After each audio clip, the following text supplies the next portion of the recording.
Oui, c'est que t'as. Alors, le premier enseignement à tirer, c'est Oui. qu'en réalité, on est dans l'improvisation. Ouais. La vérité, c'est que ça n'a pas été Doublé de mûri, l'amateurisme. ça n'a pas été de mûri, ça n'a pas été préparé. Ouais. Il y a une question soit de saut d'humeur ou en tout cas de colère qui expliquerait justement cette dissolution, cette situation qu'on est en train de vivre.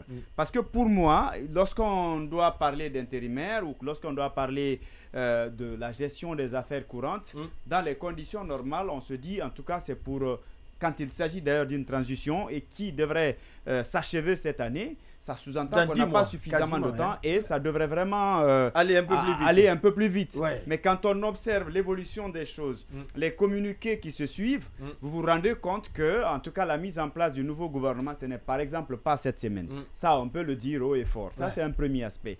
Le second, c'est que, alors, ce qu'on a mis en place, il y a ce qu'on n'a pas dit. Parce que moi, cette information, je l'ai reçue il n'y a pas longtemps. On me fait croire qu'ils sont interdits de tout décaissement.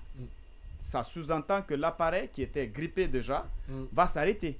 Parce que, vous savez, l'État, c'est vrai, c'est une continuité, mais la machine doit bouger. Pas engager. Oui, c'est ce que ma source vient de me dire. Ouais. Et si c'est le cas, déjà, on sent que... Donc, les signatures qui devront être validées ne font pas partie des signatures relatives aux sorties d'argent. Justement, on va dire ainsi. Alors, si cette information, par exemple, est bel et bien confirmée, ça sous-entend que jusqu'à la mise en place du nouveau gouvernement, on va dire que la machine étatique va s'arrêter. C'est-à-dire, on va faire un mouvement formel, va-et-vient, peut-être quelques... La machine s'était déjà arrêtée. La machine était grippée. Mais maintenant, là, la machine va être aux arrêts. Jusqu'à la mise en place peut-être du nouveau gouvernement. Ça sous-entend on va être là, on va être présent dans les activités, des ateliers, avec les autres, mais en réalité, rien ne va marcher sur le terrain. Et sur le pan que l'autre là évoquait tout à l'heure, pour moi, le plus important, il faut faire recours, si vous voulez, à d'autres services. Non, mais ça existe déjà. Hein? Les services qui existent, notamment l'inspection, les corps de contrôle, la loi a tout prévu. Je crois que c'est ce qui peut permettre. Et là, il ne faut pas qu'il y ait une sorte de sélectivité. Non, parce que en fait, vous savez, il y a des ministres on se dit qu'il y a des ministres qui, c'est vrai, sont dans le lot, mais qui ont un pied à la présidence, c'est-à-dire qui sont toujours en compte. Déjà, on veut se dire, quand on prend le ministre Mori Kondé, avec tout ce qu'on se disait de son lien avec le président, il ne faudrait pas qu'on puisse dire, ben, si je m'attaque à Mori tout à l'heure et qu'on le reconduit après, peut-être que j'aurai affaire avec lui, ainsi de suite. Il faut que le travail en question, qu'il y ait d'abord une volonté librement exprimée du président de la transition. Si l'ordre vient du président, je suis sûr que ceux qui viendront pour l'exécuter ne regarderont pas la tête des concernés. Il ne faudrait pas que ce soit les secrétaires généraux, il ne faudrait pas que ce soit d'autres membres des différents départements ministériels, que ce soit ces corps de contrôle. Et je suis sûr que si on procède ainsi, parce que déjà il y a eu des dénonciations qui portaient sur la tête de certains, il y a des dossiers qui ont été commentés déjà dans les médias. L'important, si on a décidé d'être rigoureux, de suspendre enfin, de geler le compte des gens, de retirer leurs documents, de les démettre de leurs fonctions, il faut qu'on aille quand même jusqu'au bout.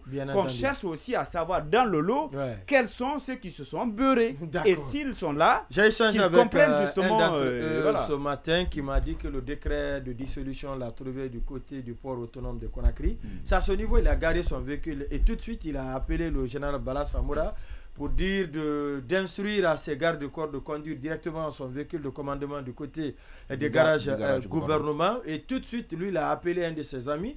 Ce dernier est venu le chercher. Il est arrivé à la maison, il a décommandé tout de suite les gardes de corps de son domicile aussi. Il leur a demandé de rentrer. Est-ce qu'il n'a pas raconté l'histoire à l'envers? Ah bon? Non, il a inversé. Non, je parie que c'est Gawal.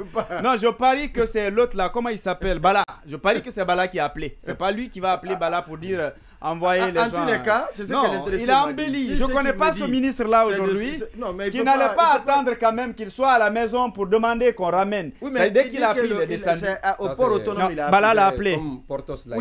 C'est Bala qui l'a appelé. La vérité du ministre, ce que Condé vient de nous faire là, ça c'est la légende du ministre. Voilà. Je suis sûr que c'est Bala qui a appelé. C'est pas le même. Personne n'était là-bas. Je vous donne d'ailleurs la parole. Oui, j'étais du discrédit sur tout. Non, pas du tout. Ceux qui ont commencé cela, ils ont prouvé que... Donc... Marouane. Ah, Marouane, sacré Marouane. D'accord. Tout ce que tu dis, non. Pourtant, le ministre ne peut pas me mentir.